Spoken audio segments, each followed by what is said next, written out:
या ठिकाणी मी कांदा टमाट्याचा ठेचा बनवून दाखवते वेगळ्या प्रकारे. आणि हा ठेचा तुम्ही जेवणामध्ये तोंडी लावण्यासाठी डब्यावर किंवा चपाती भाकरीसोबत, भाजीला काही नसेल तर अख्खा खाऊ शकतो आपण चपाती भाकरीसोबत. करून बघा असा झणझणीत ठेचा. आता या ठिकाणी 2 टमाटे मोठ्या साईजचा आणि 1 मोठ्या साईजचा कांदा घेतलेला आहे ठेचा बनवण्यासाठी. आता काय करायचं आपल्याला, कांदा असा ठेचून घ्यायचा, रुचण्याने असा मधोमध असा फोडून घ्यायचा कांदा. आता हे आपल्याला टमाटो आणि कांदा हे छान चारी बाजूने भाजून घेते मी. आणि अशा प्रकारे तुम्ही ठेचा केला ना एकदम चवीला भन्नाट लागते. करून बघा.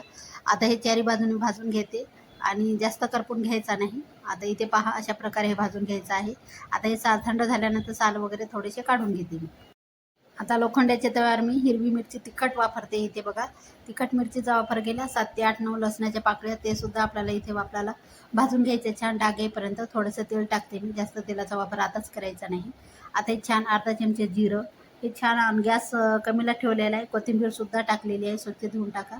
आता हे छान डाग येईपर्यंत भाजून घ्यायचे. मिरची आणि लसूण जिरं भाजायला वेळ लागत नाही, त्याच्यामुळं शेवटी जिरं टाकायचं. आता हे झालेलं आहे, काढून घेते मी. गॅस कमीला ठेवा नाही तर ठसका होते. आता हे एका प्लेटमध्ये काढून घेते.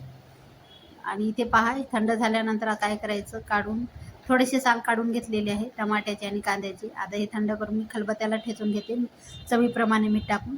आता लोखंडाच्या तव्यात, आता त्या तव्यामध्ये आपल्याला फोडणी द्यायची.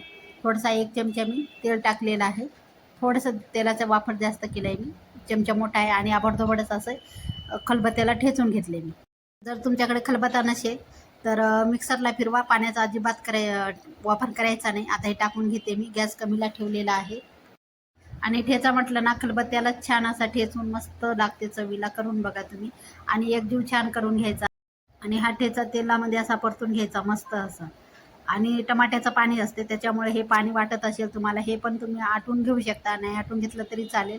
आता हे थोडंफार मी पाणी हे आटून घेते, आपोआप आटल्याही जाते. गॅस मिडियमला ठेवलेला आहे, नाहीतर ठसका होते. परत एक वेळ सांगते. आणि हे ते पहा कांदा आणि टोमॅटो भाजून हा ठेचा बनवून दाखवलेला आहे. वेगळी काहीतरी चव. आणि नक्की करून बघा. झटपटीत आणि चटपट असा ठेचा. नक्की आवडला असेल तर लाईक करा, शेअर करा, कमेंट करा, सबस्क्राईब करायला विसरू नका.